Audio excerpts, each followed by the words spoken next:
वह किताब है मानव लक्ष्य, सत्संग वाटिका के बिखरे सुमन, गोरखपुर की किताब है। मानव जीवन की गति को हमने भगवान की ओर मोड़ दिया। भगवान के मार्ग पर हम चल निकले तो कभी न कभी हम भगवान को पालेंगे।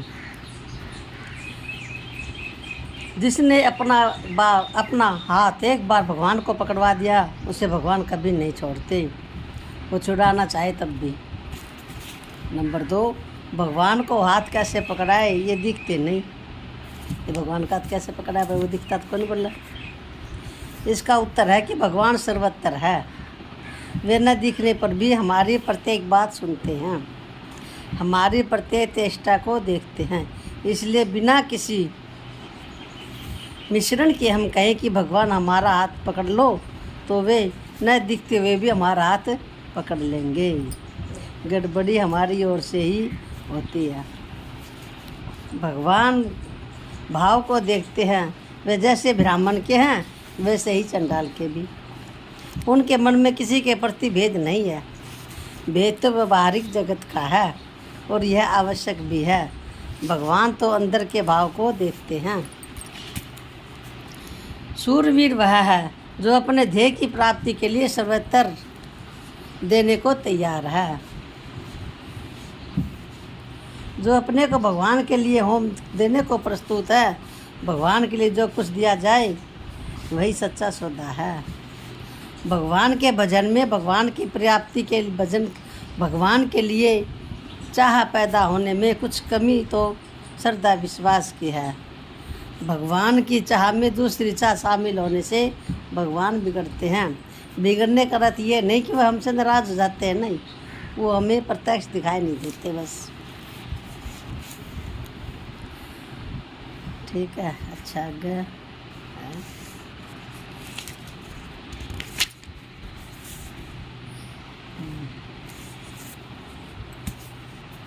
सत्पुरुष बनने का यही एक तरकीब है कि भगवान का आश्रय करके एक एक देवी गुण को अपनाए, अपने में लाने की चेष्टा करे। सच बात कही जाए तो यह है कि भोगों का मिलना जितना कठिन है भगवान का मिलना उतना आसान है।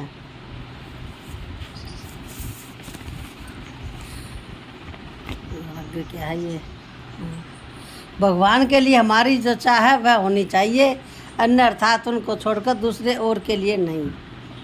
भगवान में चाह नहीं है, इच्छा रहित है। भगत की चाह भगवान में प्रतिबिंब होती है। किसी के अनन्य चाह कि भगवान मुझे मिले, भगत की चाह भगवान में दिखने लगेगी। भगवान की चाह का उत्पन्न होगा। अगर भगत मन से चाहे ना कि मुझे भगवान मिल जाए तो भगवान की इच्छा होगी कि मैं इस भगत को मिलूं, इसका हाथ पकड़ूं। भगवान की कीमत है लालसा, बस भगवान की इच्छा करो मिलने की, भगवान की कीमत है, कुछ नहीं। इतनी उत्कंठा में इतनी उत्कंठा मन में पैदा हो जाए कि उनको छोड़कर दूसरी को चीज सुहावे नहीं, जब तो भगवान आएंगे ना।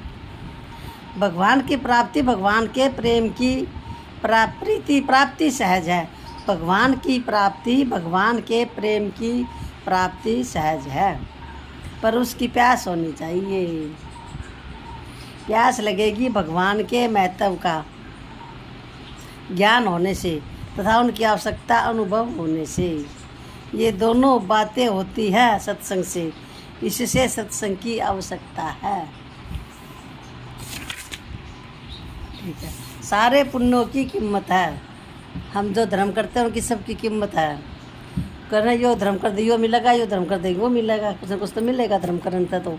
पर भगवान के भजन की कीमत नहीं। जो जो चाहे वही भगवान के भजन की कीमत है। हम जो चाहेंगे ना अपना बिना मांगे मिल जाए, वो भगवान की कीमत है। राम नाम की कीमत किसी शास्त्र में अंकित नहीं है, नहीं लिखी कहीं भी। ठीक है, जो भगवान को अपना मानता है भगवान भी उसे अपना मानते हैं। भगवान जिसे अपना लेते हैं उसके समान सद्बुद्धिमान भाग्यवान सौभाग्यवान और कौन होगा। अच्छा,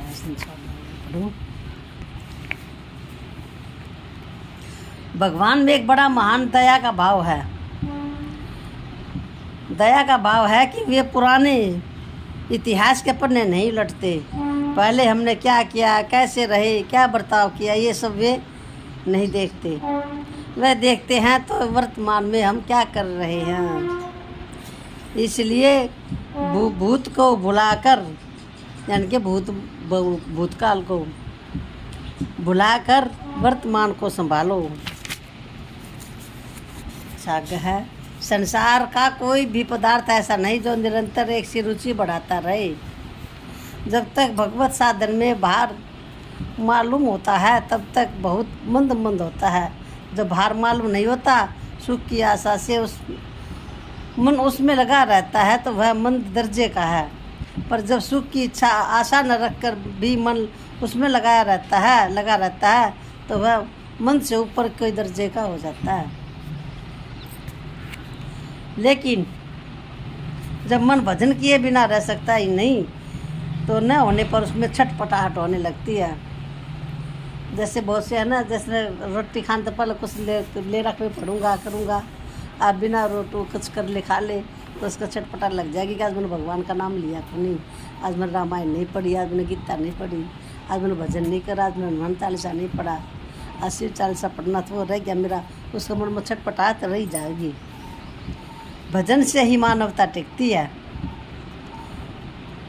जिसके भजन नहीं वह मानव नहीं, वो तो दानव है, दानव। विषयों का चिंतन सर्वनाश का मूल है और भगवान का चिंतन यदि पाप भी करेगा तो उसके सब पापों का समूल नाश हो जाएगा। यदि पापी भी करेगा ना, उसके सब पाप नष्ट हो जाएंगे भगवान का चिंतन करने का। संसार के भोगों में अनर्थकारी बुद्धि पैदा हो जाए, यह साधना की पहली सीढ़ी है। जहाँ प्रेम है वहाँ वैराग्य है ही। प्रेमी मनुष्य विषय अनुरागी हो नहीं सकता। जो सर्वत्र छोड़ नहीं सकता वह प्रेमी नहीं बन सकता। प्रेमी की यह परिभाषा है कि प्रेम के सिवा सारे जगत का अस्तित्व मिट जाए, प्रेमी के लिए उसे प्रेम ही दिखे। प्रेम की जड़ नित्य होती है। प्रेम में दो बातें होती है, दो कितनी, दो कौन सी? वह कभी घटता नहीं, टूटता नहीं।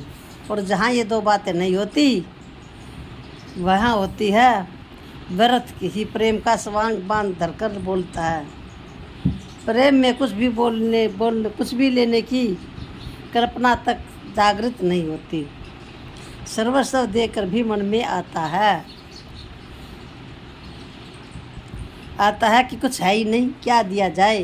प्रेम सदा अपने में कमी का बोध कराता है। जब तक मनुष्य भोगों की प्राप्ति में भगवान की कृपा मानता है तब तक उसने कृपा को समझा नहीं। आज्ञा है, मौत आने से पहले अपने को भगवान के चरणों में सौंप दो। हम तो तुम्हारे हो गए। अपने चीज़ को जैसे जैसे कुछ भी करो, संभालो, बरतो, सजाओ, तोड़ो फोड़ो, बस मनुष्य जीवन में यही करना है।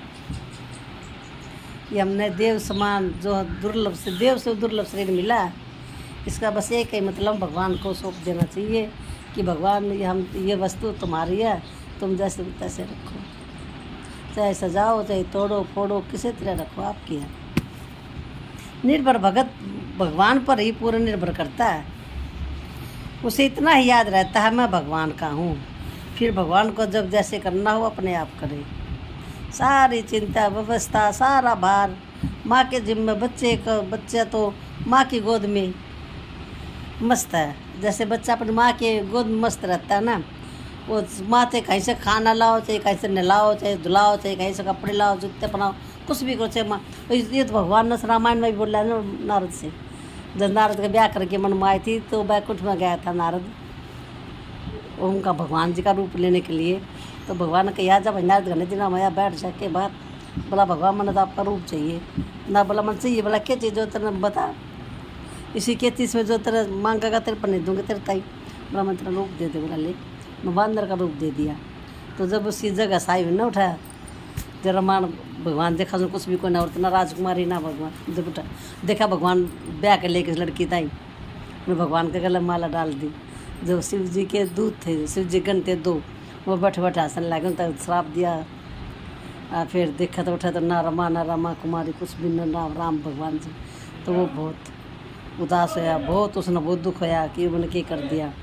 जब भगवान बोले नहीं तने जो कुछ करा मैंने कहा तो बोला मैंने ब्याह क्यों नहीं करने दिया तना बंधन कारण भगवान के पास आस रामायण में। भगवान बोले तू मेरे दोहराया था ना रक्षा के लिए। बोला हाँ। तो बोला जैसे माँ बालक की रक्षा करे ना ऐसे ही मैं अपने भगत की रक्षा करता हूँ, तो इसलिए मैंने तेरी रक्षा करती। बोला तो मैंने वजह तेने श्राप मिला इस तो बन भटका सीता जी के लिए। बोला ना वो तेरी वजह तो नहीं, वो तो मैं नहीं, मेरी प्रेरणा थी।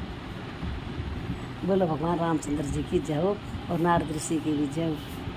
इसमें यही बात लिख दी ना कि बच्चा माँ की गोद में रहता है ना जो तो मस्त रहता है, उसमें कोई चिंता नहीं होती। और जो थोड़ा बड़ा हो जाएगा ना तो मानुष की चिंता कम हो जाए, उसने अपना चिंता हो जाएगी, और बड़ा हो जाएगा तो और चिंता हो जाएगी। ऐसे ही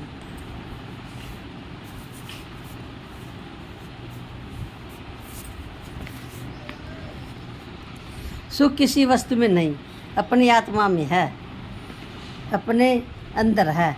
हमारे मन चाहे चीज़ जब हमें मिलती है तब हमारा मन कुछ क्षणों के लिए टिकता है। हाँ। और उस टिके हुए मन पर आत्मा का प्रतिबिंब पड़ता है और हम मान लेते हैं कि सुख है। सुख अमुक वस्तु या परिस्थिति में है, पर वास्तव में संसार की वस्तुएं तो उपभुक्त होने के पश्चात मन को दूसरी वस्तु के लिए चंचल कर देती है। सुख का एक चीज़ मिल गई अपना मन के मुताबिक हम बहुत खुश हो गए। चल साड़ी मिल गई बहुत सुंदर, साड़ी लेने का मन था, साड़ी मिली बहुत सुंदर, बहुत अच्छी लगी।